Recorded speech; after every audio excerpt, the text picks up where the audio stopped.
These 7 rookies are doomed in 2025. Don't get me wrong, I actually like all of these guys and think they're going to have good careers. But their NFL draft landing spot is going to make it very difficult for them to return value in their rookie seasons.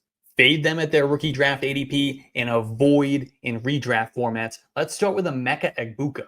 And this one hurts me because I love Emeka Egbuka. He was my wide receiver too pre-NFL draft. I am still drafting him if he slips in rookie drafts. But the Buccaneers now have an embarrassment of riches at the wide receiver position. Now, Egbuka is one of the safest prospects in this class. He has such a high floor from a talent perspective. He's a physical slot receiver with a ton of skill and the full route tree at his fingertips. He's reliable in terms of being where his quarterback expects him to be, creating consistent separation, and catching the football with ease. He will also bring a yak element after the catch as well. The questions begin, though, when we try to figure out where he fits into this Bucs offense in the short term.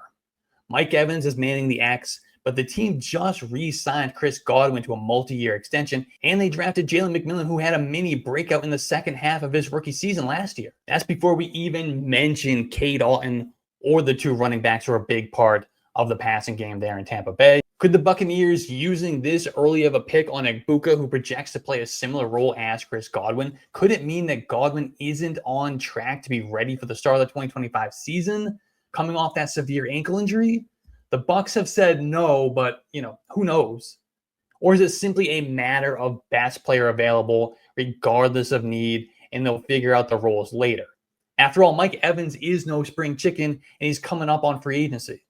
Obviously, these guys play completely different roles, but maybe the team wanted to add a wide receiver to the room in anticipation of losing Evans at some point, and Egbuka was just the guy that they chose. We also saw how ugly it got in that receiver room when they lost both Mike Evans and Chris Godwin there for a little bit last year and before Jalen McMillan emerged. Now, assuming health for everyone, Emeka Egbuka will likely get most of his looks in the slot, while Chris Godwin may be asked to bump out to Z. Now, that's unfortunate for Godwin, considering he just moved back in the slot last year, and his production took a major jump because of it. But Godwin at Z and Egbuka in the slot just makes the most sense for this group.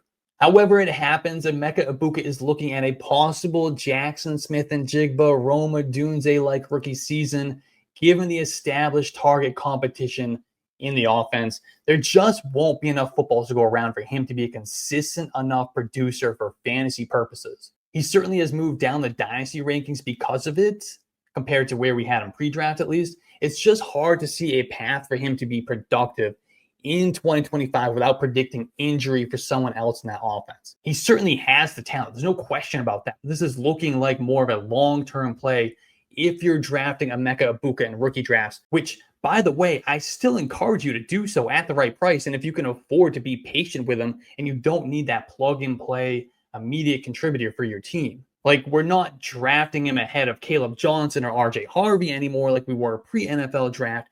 He has to be after those guys. And then there's the other receivers in the late first, early second of rookie drafts that are much more primed for a year one impact than Emeka Egbuka. We're talking Trey Harris, Jaden Higgins, for example. Egbuka is a fun long-term play. I think he's going to have a good career. For 2025, if you're counting on him, he's doomed. I'm also worried about Tyler Warren if we're looking at 2025. But there are some things to take away from this landing spot that are positive. I mean, for years, the Colts played tight end musical chairs, and they would just rotate guys at that position in and out of the lineup based on situation and play call. But now, Tyler Warren's going to bring a steady presence to the lineup who will stay on the field for every play, regardless of situation, matchup, play call, etc. He's the guy. He can play traditional inline tight end. He can be a quality blocker and move around the formation as a versatile weapon as well. He can be a playmaker in the middle of the field and a force in the red zone. That's all the great news. That's the good news. That's the good stuff. That's why we like Tyler Warren. He's a good player. However, Tyler Warren is a risky pick in fantasy football right now. He faces real target competition in Josh Downs, Michael Pittman, Adonai Mitchell, Alec Pierce. Never mind the need to feed Jonathan Taylor in that backfield. And that might be okay. He might be able to survive that if he had competent quarterback play. Instead, he's looking at a clown show combination of Anthony Richardson and Daniel Jones. That's not going to bode well for Tyler Warren's short-term outlook. Not only will the quality of the quarterback play be like horrendous, the passing volume is going to be bottom of the league. How are they going to feed Michael Pittman, Josh Downs, Jonathan Taylor, and a rookie tight end? Never mind whatever roles Adonai Mitchell and Alec Pierce are playing. The math just isn't mathing.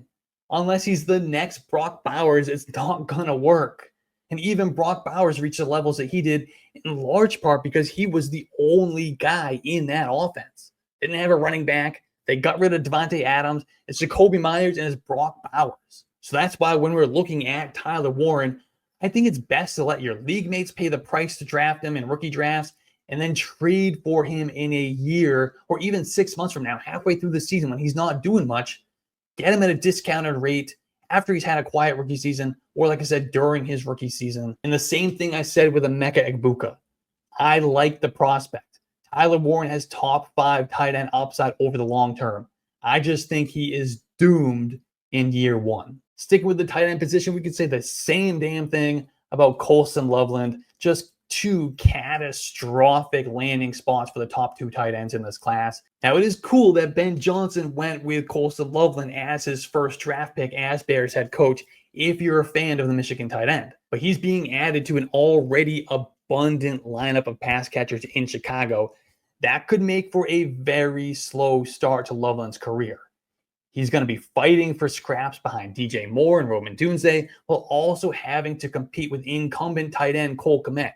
And yes, while we all agree that Colston Loveland is a superior talent to Cole Kmet, doesn't work that way. Cole Kmet has been a steady veteran tight end for the last several years. Those types of guys just don't disappear. They don't just disappear. They don't get erased off the board. Teams just don't go, we're done with you. Those guys stick around. He's going to be a thorn in the side of Colston Loveland in the short term. I promise you that. And then on top of that, the team also used an early 2nd round pick on wide receiver Luther Burden. It's going to be interesting to see how the Bears plan to deploy Colston Loveland in such a crowded offense. Is he going to bump Cole Kmet out of the picture right away? Unlikely, like I just said. Or are they going to use him as more of a big slot and a Keenan Allen replacement while keeping Cole Kmet in the traditional tight end role? That's what I would have suggested had they not also drafted Luther Burden, who projects to the slot. It's just hard to see Loveland being able to command enough target volume to be an impactful asset in fantasy football in 2025. Instead, we're probably looking at something more of like a Trey McBride situation where we have to wait a year or 2 before we get that full payoff. And so for that reason, it's impossible for me to advise anyone to draft Colston Loveland in any format right now, at cost, of course. Obviously, if he slips down the board and you get great value, you're going to do it. But at ADP, we can't do it. We can't do it. So just like I said with Tyler Warren, just like I said with Emeka Egbuka, if you like him in Dynasty, let your league mates pay the price of drafting him now, and then you can trade for him next year after he has a quiet rookie season. Get that discounted rate. Don't waste that roster spot on an unusable player in year 1. Just trade for him next year when he's in much better position to have a productive year and be in your starting lineup. Sticking with that same team in Chicago, we just mentioned Luther Burden. Same deal. The early 2nd round draft capital for him is great, but he is landing in about as crowded of an offense as there is in football right now. He's the 2nd offensive weapon that the Bears chose in the draft after Colston Loveland taken in the top 10. That's to go along with guys that we already know are there. DJ Moore, Rome Odunze, Cole Kmet, DeAndre Swift. It's going to be really hard to project enough volume for Burden to be usable in fantasy football in 2025. The hope is he becomes the starting slot receiver. But how often will that guy be on the field if the Bears are playing a bunch of 12 personnel with their new toy at tight end? And don't get me started on the argument that he's going to be fine because the slot role produces so much in the Ben Johnson offense. Bullshit. I've heard that one a few times already. You know why the slot role produced so much in the Ben Johnson offense when he was in Detroit? Because Amon-Ra St. Brown was the fucking slot receiver in Detroit. It ain't the coach, man. It ain't the system. It's the player. Remember when they used to say that the wide receiver ones feast in Kyle Shanahan's offense? Yeah, of course they did when he had Julio fucking Jones as his wide receiver one. Even if they do have Burden pegged for a significant role, there's still target hog DJ Moore and last year's top 10 pick Rome Odunze in that offense. Those guys are undoubtedly going to command a ton of volume. And on top of that, we don't even know if quarterback Caleb Williams is even good yet. I mean, he flashed a few times last year and he clearly has a lot of skill, but there's still so much he needs to work on. They were really ugly moments from his rookie season. Now, Luther Burden is a fun talent and will certainly be a guy that Ben Johnson enjoys drawing plays up for. He's a good player. I like him. I'll draft him if he falls enough, like mid-second round. Sure, absolutely. He's a dynamic weapon with a ton of versatility, and he's a yak machine. Our model at yardsperfantasy.com loves him. He's going to be a great chess piece for the real-life Bears, but it likely is not going to be a role that produces a usable fantasy player for us as fantasy gamers, at least in the short term. So we have to fade Luther Burden at his rookie draft ADP. Now, this next one breaks my heart to even talk about. It's Jaylin Noel. He is joining his Iowa State teammate Jaden Higgins as part of a new-look Texans receiving core. Unfortunately for Jaylin Noel, that's a crowded room all of a sudden. With Nico Collins as the established alpha and Higgins presumably stepping into the wide receiver 2 chair, it's hard to find a clear path for immediate production for Jaylin Noel. The team traded for veteran Christian Kirk earlier this offseason too. Kirk will man the slot, acting as a direct roadblock to Jaylin Noel, who projects as a primary slot guy in the NFL. Now, that doesn't mean that Jaylin Noel can't beat out Christian Kirk. He definitely has the talent to do so. But like I talked about with Cole Kmet earlier, these guys just don't disappear. They don't just get shoved to the side for a rookie right away. That rarely happens. Even though as us, as fantasy gamers, want it to happen, we wish cast for it to happen.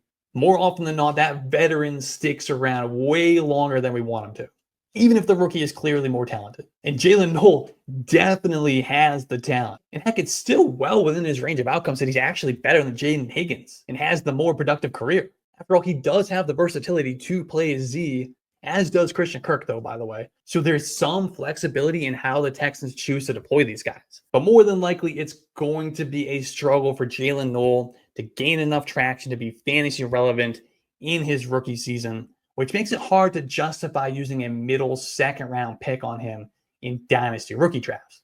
With that said, even if it does take a minute to beat out Christian Kirk and the team leaves him out of 3 wide receiver sets in the short term, the talent is intriguing. He's in a good offense with a good quarterback, so there's still plenty of hope for his long-term outlook. If he falls to the mid-late third round of rookie drafts, I am smashing that button. Don't get me wrong. And at that point, I just say enjoy the discount. Just be prepared to be patient if you decide to invest in Jaylin Noel. A year 1 breakout would be awesome, but that would just be the icing on the cake at this point. I love you, Jaylin Noel. Can't take it in the second round. All right, I got 2 more guys I just want to get through real quickly. The first is Damien Martinez. He went to the Seahawks. The hope was that he was going to get round 3, round 4 draft capital, have a chance to play a big part in the team's backfield right away. However, the slide to the 7th round and a stacked depth chart ahead of him all but crushed his dynasty value. You can stash him as a taxi squad guy with the hopes that he moves up the ranks in a year or 2 when one of either Kenneth Walker or Zach Charbonnet move on. But unfortunately, the times of drafting Damien Martinez in the 2nd round of rookie drafts, that's over. That's done. His 2025 season is absolutely doomed. You can stash him on the taxi squad if he falls, but that's about it. And then the last guy, and I got to admit, at the top of the video, I said that I like all of these guys. I lied. This last one, not so much. I've never been a Harold Fannin fan, but there are big, super fans of Harold Fannin out there that are obsessed with this guy that want to draft him no matter what. So here we are talking about Harold Fannin. He joins the Browns to be the tight end 2 behind David Njoku. Now, the team may try to work him into a big slot role to get he and David Njoku on the field at the same time, but his underwhelming athleticism is going to make it difficult for him to succeed in that type of a role in the NFL. Plain and simple, one-dimensional tight ends with below average athleticism rarely work in the league. But let me know in the comments, what do you think of these rookie landing spots? Do you agree with my takes on them? Disagree with any of them? Anyone you would add to the list? Let me know. And don't forget to like the video and subscribe to the channel. We got a lot more rookie content like this coming your way in the next few days, weeks, months. And if you want to learn more about this rookie class, you can find everything you need to know in our free rookie guide available now at yardsperfantasy.com. And it's now updated with post-draft analysis for every fantasy relevant player, plus my rankings to help you dominate your rookie drafts. Link is in the description.